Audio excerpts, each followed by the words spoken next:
I never thought I'd be the kind of person someone would beg to work with. I mean, I'm decent at my job, sure. Senior software architect at a mid-sized tech firm in Seattle. I've got my routines, my systems, my quiet corner office with the view of the sound. But when Marcus from HR called me into his office that Tuesday morning, I wasn't prepared for what he was about to tell me. "So we've got a new trainee starting next week," Marcus said, shuffling papers on his desk. "Recent graduate, top of his class at UW Computer Science, focus on systems architecture. His name's Ethan." I nodded, already mentally preparing for the usual babysitting duty that comes with training someone fresh out of college. "Okay, what's his schedule look like?" Marcus paused, and there was something in his expression I couldn't quite read. "Here's the thing, David. He specifically requested to shadow you, like really specifically." "What do you mean, specifically?" "I mean," Marcus leaned back in his chair, a slight smile playing at his lips. "His supervisor at the internship program told me that when they asked him which department he wanted to work in, he said your name. Not the department, your name. And when they told him that wasn't how it works, that he needed to choose a team first, he apparently spent 20 minutes explaining why working with you would be the most valuable learning experience he could possibly have." I felt heat creep up my neck. "That's unusual." "Unusual? David, the kid's supervisor said he practically begged, pulled up examples of your work, cited 3 of your published papers, talked about your approach to scalable architecture like he was writing a dissertation. I've never seen anything like it." I drove home that evening with my mind spinning. Someone had read my papers. I mean, they were out there, published in industry journals, but I'd always assumed they gathered digital dust alongside thousands of other technical articles. The idea that some kid fresh out of college had not only read them but cared enough to request working with me specifically felt surreal. My apartment felt emptier than usual that night. I'd lived alone for 3 years. Ever since my last relationship had quietly dissolved like sugar in water, sweet at first, then just gone. I poured myself a bourbon and stood at my window, watching the lights of the city flicker on as dusk settled over Seattle. 29 years old, and I'd built a comfortable life. A good career, a nice place, respect from my colleagues. But comfortable had started feeling an awful lot like lonely. Monday morning arrived with that particular kind of anxiety that comes from knowing your routine is about to be disrupted. I got to the office early, made my usual pour-over coffee, and was deep into reviewing code when Marcus appeared at my door with someone I could only assume was Ethan. The first thing I noticed was his smile. Not the nervous, trying too hard smile most new employees wear like armor, but something genuine and warm that reached his eyes. He was younger than me, maybe 23, with dark hair that looked like he'd tried to tame it that morning but was already losing the battle. He wore a button-down shirt that was slightly too formal for our casual office, and he was clutching a notebook like it was a life preserver. "David, this is Ethan Chen. Ethan, David Morrison." Ethan extended his hand, and when I shook it, his grip was firm, but his palm was slightly sweaty. "Mr. Morrison, I can't tell you how excited I am to be working with you. I've been following your work since my sophomore year, and your paper on distributed system resilience literally changed how I think about architecture." "Just David is fine," I said, gesturing for him to sit. "And thank you. That's really kind of you to say." Marcus excused himself with a knowing look I chose to ignore, and suddenly it was just me and this eager kid who'd apparently begged to be here. "So," I said, settling back into my chair, "tell me what you're hoping to learn." And Ethan lit up. For the next 20 minutes, he talked about systems architecture with a passion I hadn't seen in years. Not the dry, technical recitation I'd expected, but genuine enthusiasm. He asked questions that showed he'd actually thought deeply about the field, that he understood not just the how, but the why. He referenced my work but also challenged some of my conclusions, politely but confidently, and I found myself leaning forward, engaged in a way I hadn't been in months. "I'm sorry," he said suddenly, stopping mid-sentence. "I'm talking too much, aren't I? My roommate always says I get carried away." "No," I said, and I meant it. "No, this is good. This is exactly the kind of thinking we need." He smiled again, and something in my chest tightened in a way I wasn't ready to examine. The first week passed in a blur. Ethan shadowed me everywhere, notebook constantly in hand, scribbling notes during meetings, asking follow-up questions that showed he was actually listening. But it wasn't just his intelligence that struck me, it was the little things. The way he'd show up at my office at 8 a.m., with 2 coffees, somehow already knowing I took mine black. The way he'd stay late without being asked, genuinely interested in solving problems rather than just clocking hours. The way he'd laugh at my terrible jokes that no one else found funny. By Friday, I realized I'd been looking forward to Monday for the first time in years. "So how's the new trainee working out?" my colleague Rachel asked during lunch that week. We were sitting in the cafeteria, and I was probably smiling more than the question warranted. "He's good," I said. "Really good, actually. Sharp, eager to learn, asks the right questions." Rachel raised an eyebrow. "That's the most enthusiastic I've heard you about a trainee ever. Usually, you're complaining about having to explain basic concepts." "He's different," I said, then caught myself. "I mean, his background is different. He actually understands the fundamentals." "Uh-huh," Rachel said, her expression suggesting she was reading subtext I hadn't intended to write. "Just be careful, David." "Careful of what?" "Of forgetting he's your trainee. There are boundaries." I felt my defenses rise. "I know that. I'm just mentoring him." But Rachel's words stuck with me because they'd touched on something I'd been trying not to acknowledge. The way my heart rate picked up when I heard Ethan's voice in the hallway. The way I'd started dressing slightly better, caring about my appearance in a way I hadn't in months. The way I'd catch myself watching him when he was focused on his screen, noting the small crease between his eyebrows when he was concentrating. The way he'd absently run his hand through his hair when he was thinking. I was 39, not 19. I knew what attraction felt like. And I knew how completely inappropriate this was. The thing is, I'd been out since college. It wasn't a secret, just not something I broadcast at work. I'd dated men, had relationships, understood myself. But this felt different. This felt dangerous because it wasn't just physical attraction. I genuinely enjoyed Ethan's company. I looked forward to our conversations. He made me remember why I'd fallen in love with this field in the first place. 3 weeks in, we were working late on a particularly thorny problem. Everyone else had gone home, and it was just us in the glow of our monitors. The office quiet, except for the hum of computers and the occasional sound of the janitorial staff down the hall.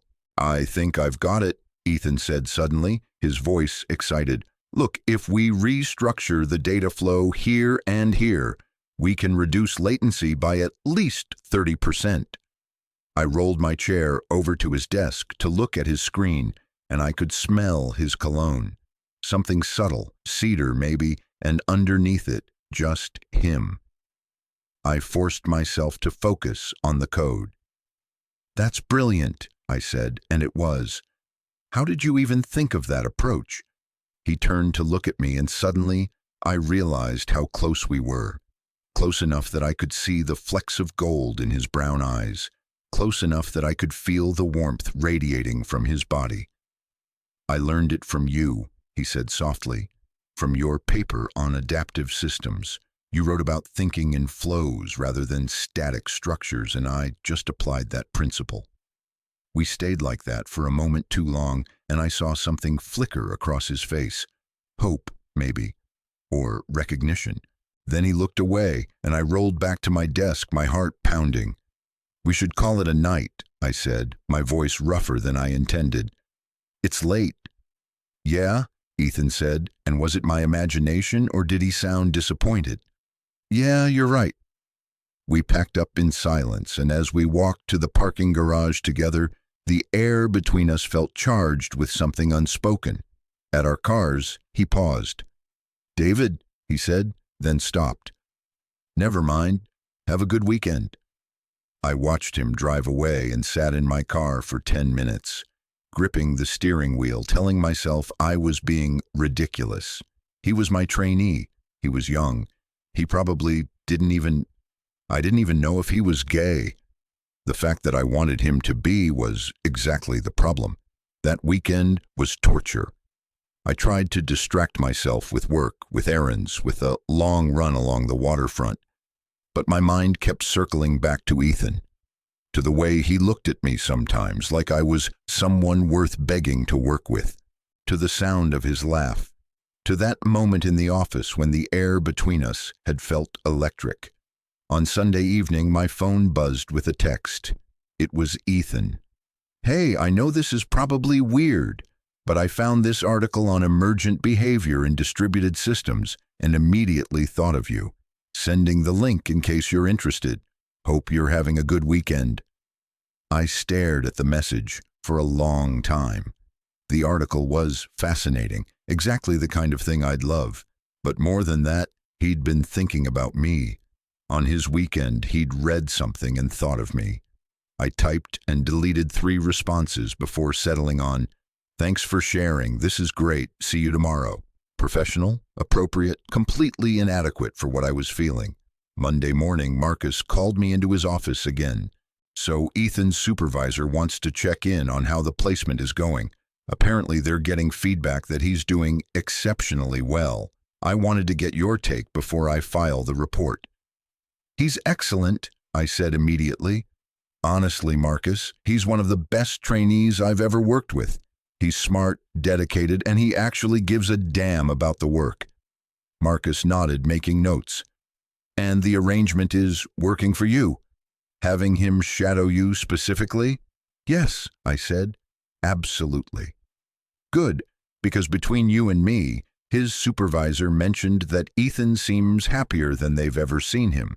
Said he talks about working with you constantly, comes in early, stays late, is fully engaged in a way that's unusual even for eager new grads." Something in my chest clenched. "That's good to hear."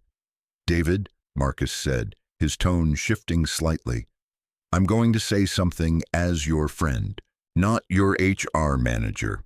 Be aware of the situation you're in. I'm not saying anything is happening, but I've seen how you two are together. Just be careful, for both your sakes."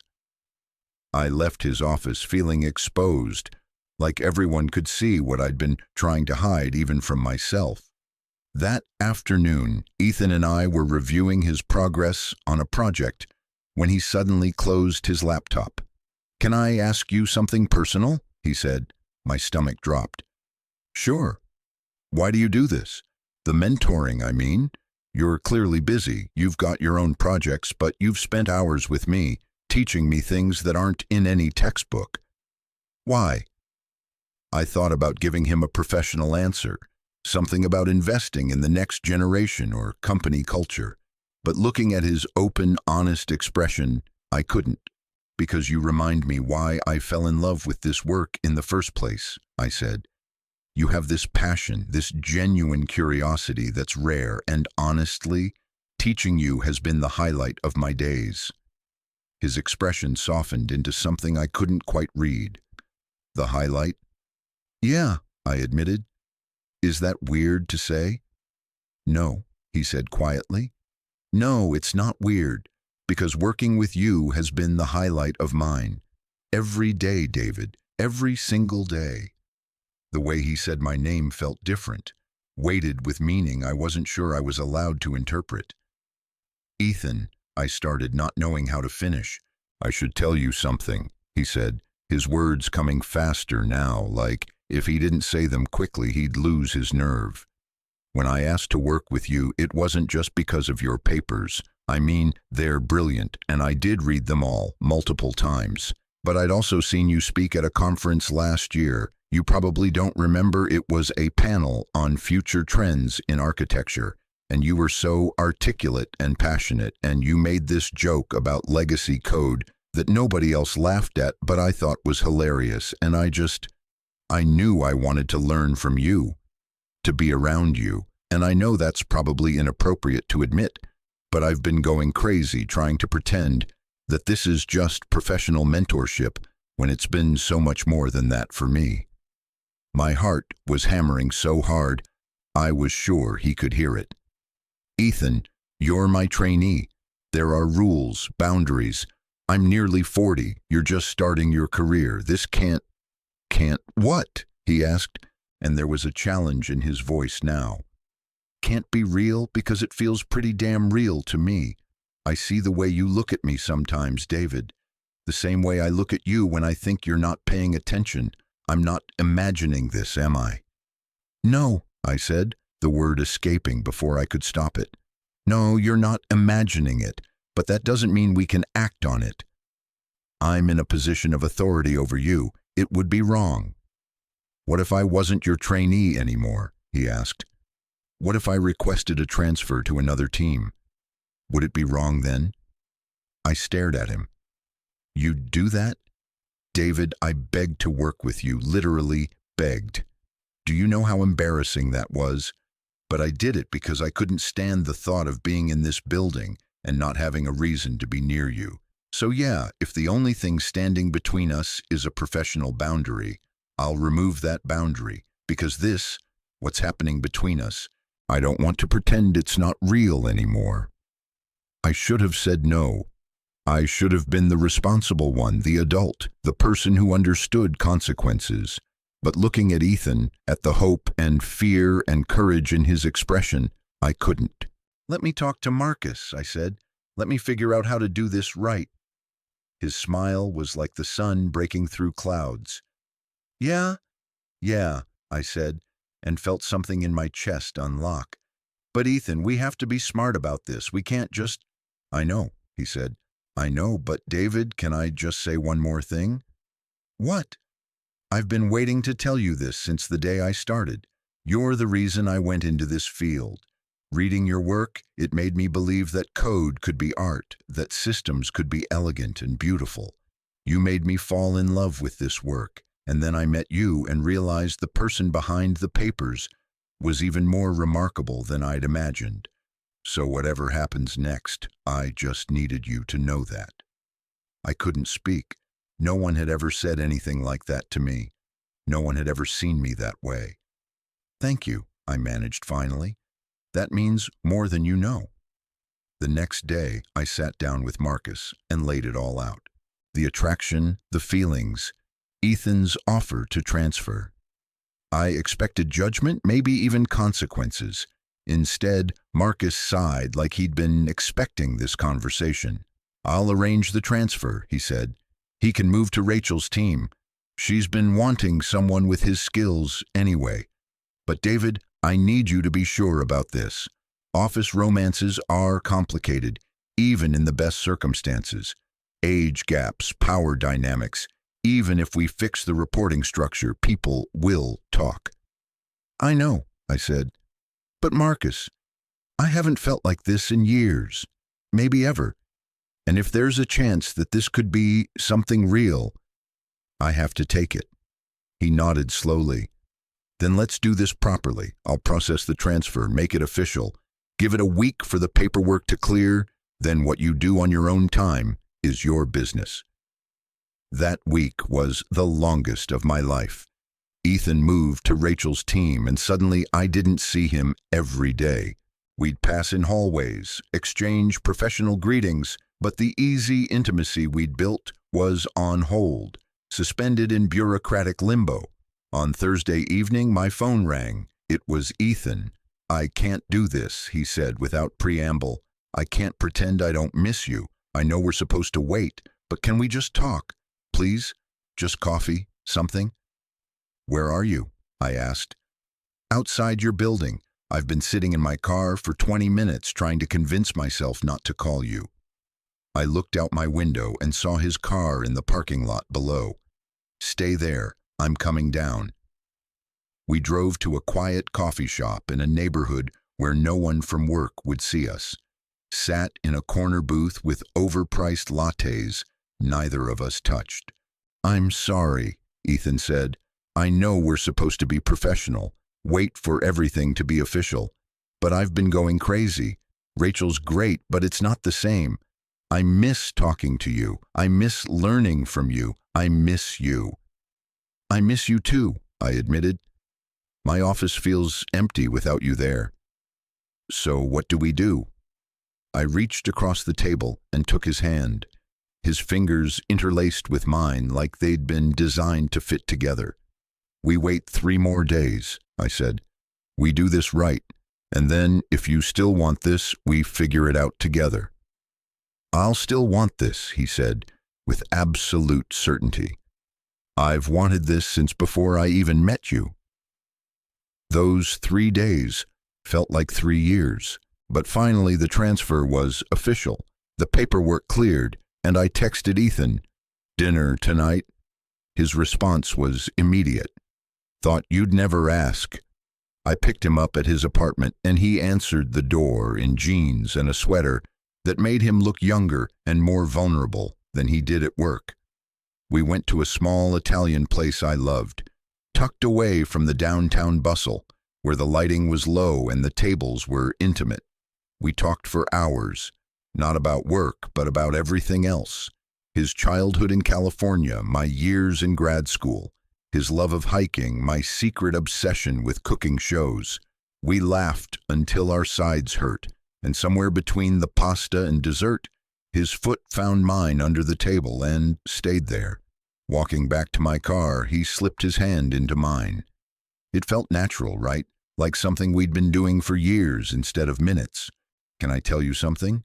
he said. "When I found out you were gay, it felt like fate. Like the universe was telling me I had a chance. Is that crazy?" "When did you find out?" "I did what any reasonable person would do," he said with a sheepish grin. "I extensively researched you, found an interview where you mentioned your ex-boyfriend, spent 3 days convincing myself that asking to work with you wasn't completely insane." I laughed, pulling him closer. "So you stalked me?" "Thoroughly," he admitted. "I'm not proud of it, but I'm not sorry either." At my car, I turned to face him. "Ethan, I need you to understand something. I'm not good at this, at relationships. My last one ended because I was too focused on work, too closed off. I'm probably going to mess this up in a dozen ways." "Then we'll figure it out together," he said. "David, I didn't beg to work with you because I thought you were perfect. I did it because I saw someone brilliant and passionate and a little bit lonely, just like me. And I thought maybe, just maybe, we could be less lonely together." I kissed him then, right there in the parking lot, and it felt like coming home. His lips were soft, his hand came up to cup my face, and for the first time in longer than I could remember, everything felt right. We took it slow after that. Dinners, movies, long walks along the waterfront. We kept it quiet at work, not hiding exactly, but not advertising either. Rachel knew, Marcus knew, but we were careful, professional. But in private, we were building something real. Ethan started staying over on weekends, then weeknights. His toothbrush appeared in my bathroom, his books on my shelves. We'd work on code together at my kitchen table, and I'd look up to find him watching me with that smile that still made my heart race. 3 months in, we were lying in bed on a Sunday morning, rain pattering against the windows, and Ethan turned to me. "You know what's funny?" he said. "Everyone thinks I'm so lucky to have learned from you, and I am. Your mentorship changed my career. But the truth is, you've taught me so much more than code. You've taught me that it's okay to be passionate, to care deeply about things. You've shown me what it looks like to build a life with intention and integrity. You've made me believe I deserve to be happy." I pulled him closer, feeling the weight of his words settle in my chest. You taught me something too. You reminded me that taking risks can lead to something beautiful, that letting someone in doesn't make you weak, that maybe the best things in life are worth begging for. He laughed, that sound I'd fallen in love with. Are you ever going to let me live that down? Never, I said, kissing his forehead. The trainee who begged to shadow me turned out to be the person I'd been waiting for my whole life. That's a story I'm going to tell forever. And I have. We've been together 2 years now, and I still marvel at the courage it took for him to ask for what he wanted, to risk rejection and embarrassment for a chance at something real. He's not my trainee anymore. He's my partner, my equal, the person who makes me coffee in the morning and challenges my code in the afternoon and holds me at night when the world feels too heavy. Sometimes when we're working late together now, each at our own desks in the home office we built together, I'll look over at him and remember that first day, the nervous kid with the notebook who'd begged to work with me, and I'll think about how close I came to letting fear and propriety stop me from taking a chance on something extraordinary. We did it right, followed the rules, respected the boundaries, but in the end, what mattered wasn't the proper procedures or the appropriate waiting periods. What mattered was 2 people brave enough to admit they wanted more than just a professional relationship, willing to risk comfort and safety for the possibility of something real. Marcus was right that people talked. Some colleagues raised eyebrows at the age gap, whispered about the circumstances of how we met, but most of them saw what we were building and recognized it for what it was: genuine connection, mutual respect, and a love that had started with admiration and grown into something neither of us could have predicted. Ethan still keeps that first notebook, the one he carried on his first day. Sometimes I'll catch him looking through it, smiling at his own notes, at the observations he made about me before he knew me, before he knew us. What are you smiling at? I'll ask. Just remembering, he'll say. Remembering the day I decided to beg for what I wanted. Best decision I ever made. And standing here now, in the life we've built together, in the home filled with both our books and both our dreams, I have to agree. Sometimes the best things in life start with someone brave enough to ask for what they want, to risk looking foolish or being rejected, to put themselves out there completely. I never thought I'd be the kind of person someone would beg to work with, but Ethan saw something in me I'd forgotten was there. He saw possibility and potential and someone worth taking a risk for, and in seeing me that way, he helped me see myself differently too. So, yes, the trainee begged to shadow me. His boss told me about it, probably expecting me to be flattered or maybe uncomfortable. What he didn't know, what none of them knew, was that Ethan wasn't just begging for a professional opportunity. He was begging for a chance at something more, something neither of us had words for yet, but both of us felt. And I'm so grateful he did, because sometimes love starts with a bold request, a willingness to be vulnerable, and the courage to ask for exactly what you want, even when every reasonable part of your brain is telling you it's impossible. It wasn't impossible. It was just waiting for both of us to be brave enough to reach for it.